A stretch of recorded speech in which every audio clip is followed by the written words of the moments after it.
All right, hello. We are going to do a deck tech of my Yorvo Brawl deck. So it's Yorvo, Lord of Garenbrig. So we're going to start with Yorvo himself. He is a 0/0 for 3 green mana, and he enters the battlefield with 4 1/1 counters on it. And then when another green creature enters the battlefield, you put another 1/1 counter on him. And then if that creature's power is greater than Yorvo's power, put another 1/1 counter on him. He gets out of hand quite quickly, to be honest. So let's look up some creatures.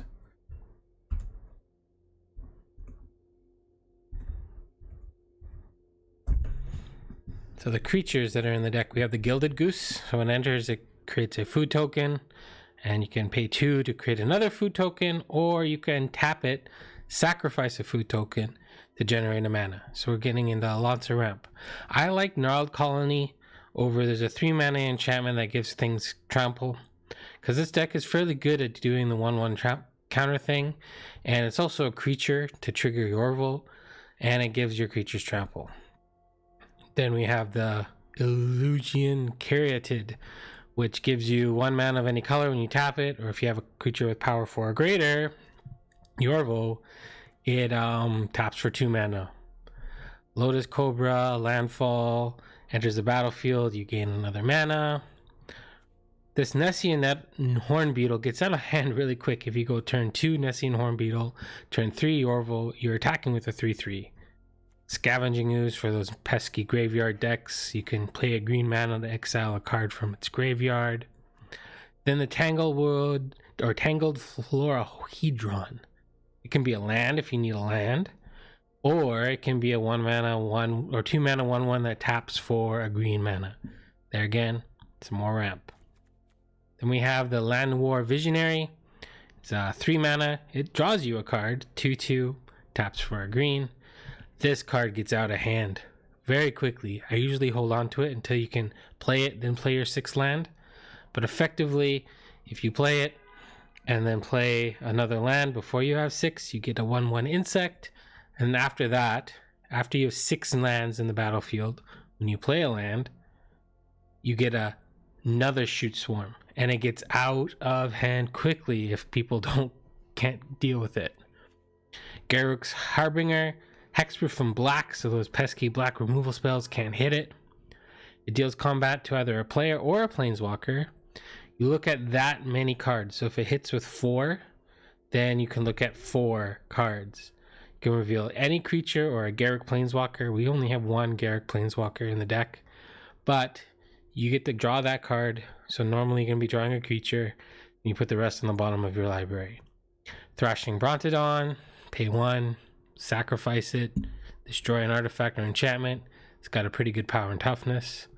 Crystalline Giant. This card I think goes in pretty much every commander deck or every brawl deck that you can think of. Every pre-combat you get a counter, and then it adds First Strike, Flying, Death Touch, Hexproof, Lifelink, Menace, Reach, Trample, Vigilance, or a 1/1 counter, and it puts it on it at random. So eventually, if you get lucky and get hexproof first, it's pretty much unstoppable. Then the Gem Razor, the Mutate for 3 is very good with yours. With Yorvo, you get an 8/8 or bigger. Destroy an artifact or enchantment when it mutates. Then we have Nylea, making all your creatures cost 1 less.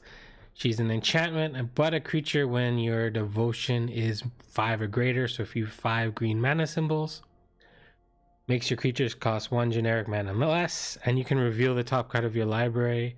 If it's a creature card, put it into your hand. Otherwise, you can put it into your graveyard. So you can be shuffling through your deck to find things. Next is Arasta of the Endless Web. Those instant and sorcery decks sometimes are annoying, and this card punishes it for them. Questing Beast, quite a good card. Deals with planeswalkers, can't be blocked, and if you deal damage to a player, it deals that much damage to a planeswalker. So you're actually never attacking planeswalkers with this. You're normally attacking the person. And it's got Vigilance, Death Touch, and Haste. It's just out of control. Renetta, Call of the Hunt. Basically just making it so that your creatures enters with those 1/1 counters on them. And she can be quite a beast in the end too. Solemn Simulacrum, enters the battlefield, find a land card, dies, draw a card. Ashaya, Soul of the Wild. This is insane ramping. Also, Shoot Swarm, plus this card is gross because then every time a creature enters the battlefield, it triggers Shoot Swarm. And it just goes off.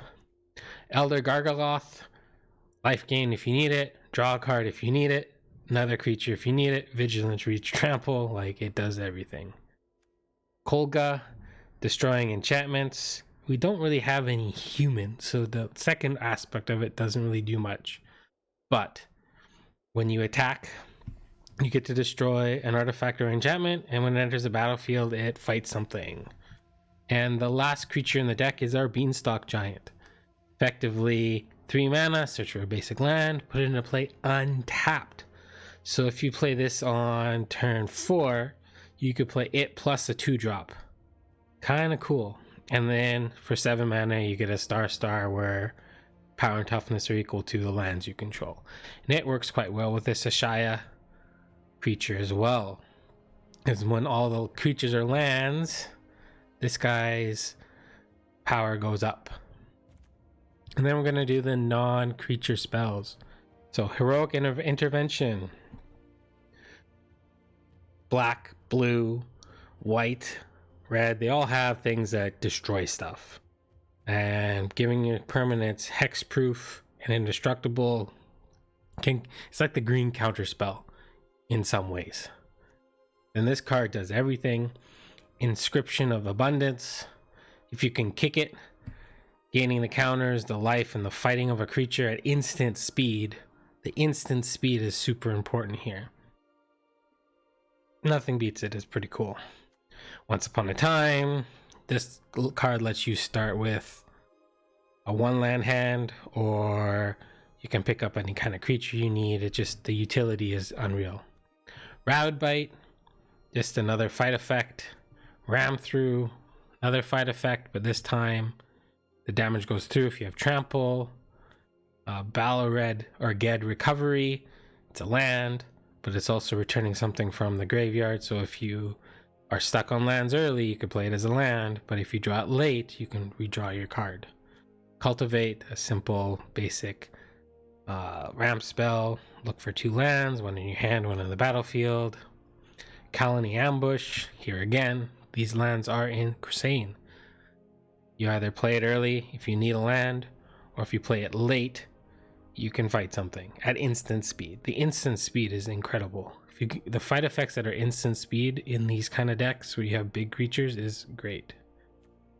Roiling Regrowth, basically another kind of cultivate. You sacrifice a land, you get 2 basic lands, you play it tapped, and you could do it at instant speed. So you could hold up the ambush. You don't need to use the ambush. You can play the Rolling Regrowth. Then Scale the Heights, put a 1/1 counter, gain 2 life, play an additional hand, and draw a card. It does so much. And if you can't do all of the things, and you can only do 2 of them, that's still pretty good for 3 mana in a green deck. Then we have Once and Future. This deck or card will always pay the Adamant, so 3 green mana. You either you can return 2 cards from your graveyard to your hand, but then you exile it, so you only get to do it once. We have Return of the Wild Speaker. Green card draw is hard to find, and also the +3/+3 to non-human creatures when your deck has no humans in it. At instant speed, can win you games. Garruk Unleashed, giving something trample to get through those last points of damage, or getting a 2/2. Usually you don't gain the extra loyalty. If you do, then you're probably in trouble. And the emblem, at the beginning of your end step, you can search your library for a creature card, put it on the battlefield, and shuffle your library. If you ultimate, you basically win the game.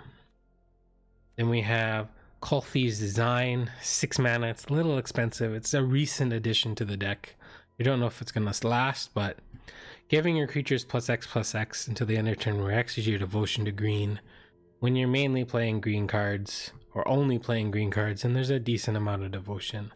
This is usually giving, well, if you have Yorvo out, minimum +3/+3 to everything. But you're usually going to have more than that.